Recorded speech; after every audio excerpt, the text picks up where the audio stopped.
ত্রয়োদশ জাতীয় সংসদ নির্বাচন ও গণভোট অনুষ্ঠিত হতে আর মাত্র 1 মাস বাকি। এবারও দেশের অধিকাংশ শিক্ষা প্রতিষ্ঠান ভোট কেন্দ্র হিসেবে ব্যবহৃত হবে।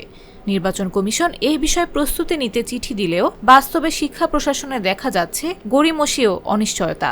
মূল সংকট, ভোট কেন্দ্র প্রস্তুত করার জন্য কোনো সুস্পষ্ট সরকারি বরাদ্দের তথ্য এখনো পৌঁছায়নি সংশ্লিষ্ট দপ্তরগুলোতে।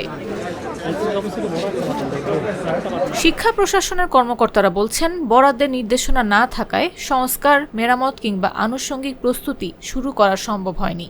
ফলে ভোট কেন্দ্র প্রস্তুতি অনেক জায়গায় কেবল কাগজে কলমে সীমাবদ্ধ। যদিও কিছু শিক্ষা প্রতিষ্ঠান নিজ উদ্যোগে সামান্য কাজ শুরু করেছে, তবে তা প্রয়োজনের তুলনায় অপ্রতুল।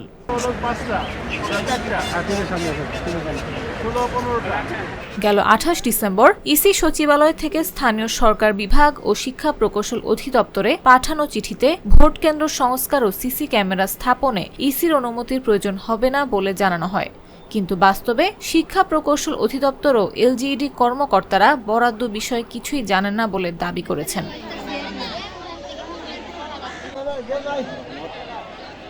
এবার 64 জেলায় 300 আসনে 42,761টি ভোট কেন্দ্রে ভোট গ্রহণ হবে। সংসদ নির্বাচন ও গণভোট একসঙ্গে হওয়ায় ভোট গ্রহণের সময় বাড়ানো হয়েছে, যা রাত পর্যন্ত কেন্দ্র ব্যবহারের প্রয়োজন তৈরি করেছে। এর জন্য পর্যাপ্ত আলো, বিদ্যুৎ, টয়লেট, পয়ঃনিষ্কাশন ও নিরাপত্তা ব্যবস্থার বিকল্প নেই। কিন্তু উপজেলা পর্যায়ের বহু শিক্ষা প্রতিষ্ঠানে এখনও বাতি, পর্যাপ্ত টয়লেট কিংবা রাতের ব্যবহারের উপযোগী অবকাঠামো নেই। জেলা উপজেলা শিক্ষা কর্মকর্তারা জানান, কেন্দ্র হতে পারে এমন প্রতিষ্ঠানের তালিকা জমা দেয়া হলেও সংস্কার বা অর্থ বরাদ্দের কোনো নির্দেশনা তারা পাননি। এতে প্রধান শিক্ষক ও অধ্যক্ষরা চরম বেকায়দায় পড়েছেন।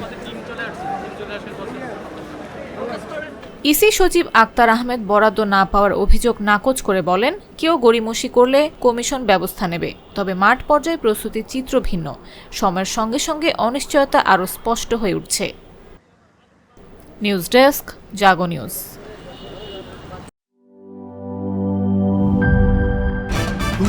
ভয় পাস না, এটা কসমিক ডোর। শব্দের আরেক নাম কসমিক ডোর। এর ওয়াল থিকনেস ও রিপ থিকনেস বেশি থাকায় এটাকে 50 বছরেরও বেশি। কসমিক ডোর, নিশ্চিন্তে 50 বছর।